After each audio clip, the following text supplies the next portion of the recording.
Aujourd'hui, on va s'attaquer à une des plus grandes énigmes de la biologie, la physiologie des virus. Qu'est-ce qui rend ces entités si spéciales? On va explorer ensemble la stratégie de ce qu'on pourrait appeler le parasite presque parfait. Pour bien comprendre les virus, il faut commencer par une question. Une question toute simple en apparence: quelle entité biologique est fondamentalement incapable d'exister par elle-même? La réponse à cette question, c'est la clé de tout. Ça révèle à la fois la plus grande faiblesse du virus et, bizarrement, sa plus grande force. Alors pourquoi parle-t-on de physiologie particulière? Eh bien, c'est à cause de cette contradiction fondamentale. Contrairement à peu près tout le reste dans le monde du vivant, un virus ne se définit pas par ce qu'il peut faire, mais bien par ce qu'il est incapable de faire. Du moins, tout seul. Et ça nous amène directement à son talon d'Achille. Son existence est complètement, totalement dépendante. Cette incapacité à survivre seul, ce n'est pas juste un détail, non. C'est vraiment l'essence même de ce qu'est un virus.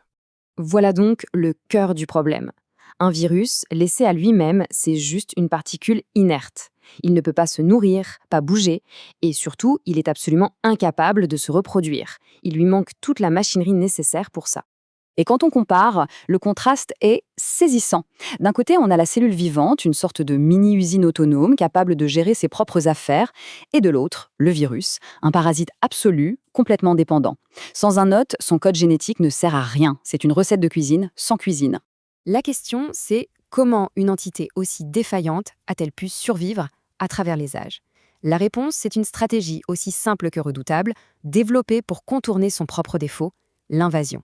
La mission du virus se déroule en 3 actes. C'est assez simple. Acte 1, il faut entrer, pénétrer la forteresse qui est la cellule vivante. Acte 2, une fois dedans, c'est la prise de contrôle. Le virus pirate toute la machinerie interne. Et l'acte final, il transforme la cellule en esclave, la forçant à produire des milliers et des milliers de copies de lui-même, parfois jusqu'à la faire littéralement éclater. Et cette prise de contrôle, elle change tout pour la cellule.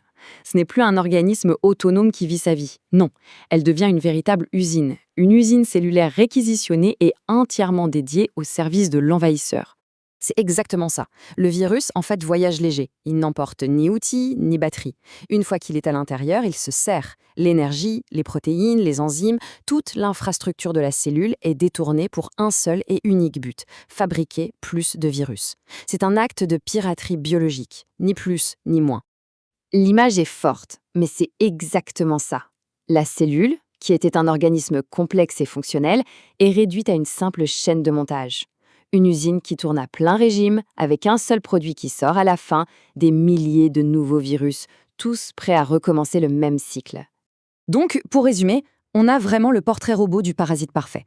Une existence qui dépend entièrement des autres, l'obligation de pénétrer un hôte pour survivre, le détournement complet de ses ressources, et enfin, la multiplication forcée.